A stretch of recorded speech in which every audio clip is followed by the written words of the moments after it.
নমস্কার বন্ধুরা, Bengali food জাংশনে আপনাদের সবাইকে আবারও একবার স্বাগত জানাই।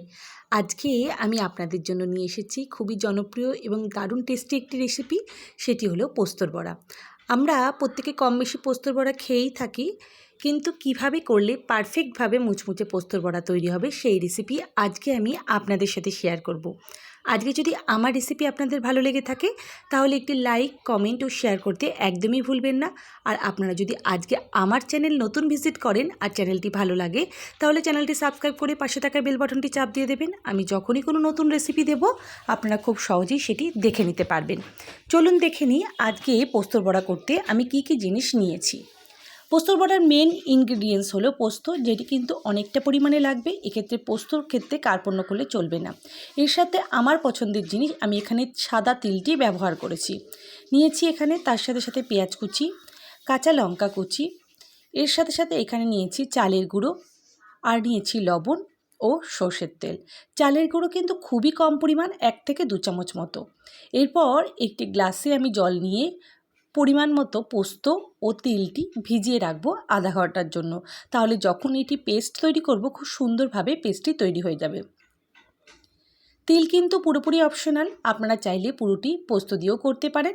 আমার প্রয়োজন বা আমার পছন্দের জন্য আমি কিন্তু এখানে তিলটি ব্যবহার করেছি। আপনারা যদি আজকে আমার রেসিপিটি ফেসবুক পেজ থেকে দেখে থাকেন তাহলে পেজটি ফলো করে লাইক করতে একদমই ভুলবেন না। আধা ঘন্টা পর জলটি ভালো করে ছেঁকে নিয়ে আমি মিক্সিতে তিল আর পোস্তটি বেশ ভালো করে বেটে নেব। পুরো কিন্তু মিহি পেস্ট করলে হবে না, একটু দানা দানা ভাব থাকবে, নাহলে কিন্তু বড়াটি খেতে ভালো লাগবে না। আপনারা এই পুরো মিশ্রণটি কিন্তু শিলনোড়াতেও বেটে নিতে পারেন।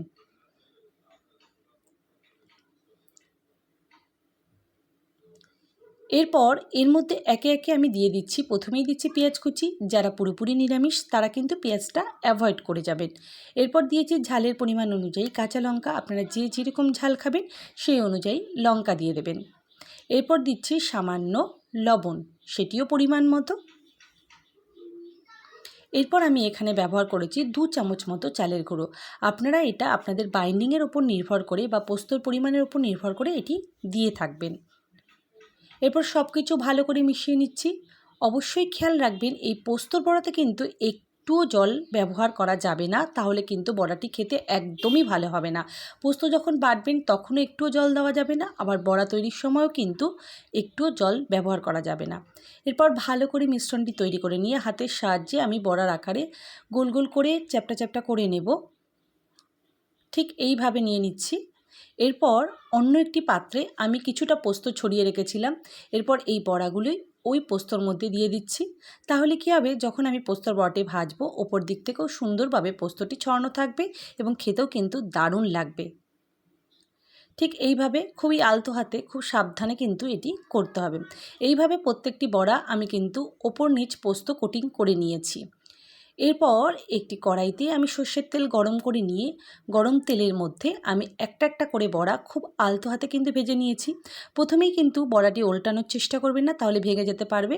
প্রথমে একটু হাই ফ্লেমে দিয়ে নিয়ে তারপর লো টু মিডিয়াম ফ্লেমে কিন্তু বড়াগুলো ভেজে নিতে হবে।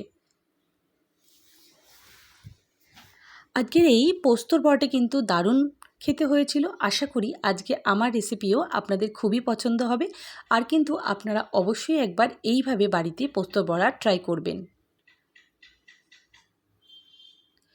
খুবই সময় নিয়ে এবং ধৈর্য নিয়ে কিন্তু বড়াগুলো ভাজতে হবে। আর একদমই কিন্তু হাই ফ্লেমে বড়াগুলো ভাজা যাবে না, তাহলে পোস্তটি কিন্তু পুরো কালো হয়ে যাবে এবং খেতে ভালো লাগবে না। ব্যাস, আজকে আমাদের বড়া পুরোপুরি রেডি হয়ে গিয়েছে। আমি কিছু বড়া এরকম চ্যাপ্টা শেপের করেছি, আর কিছু বড়া আমি এখানে গোল গোল ধরনের করে নিয়েছি। সবাইকে অসংখ্য ধন্যবাদ ভিডিওটি দেখার জন্য।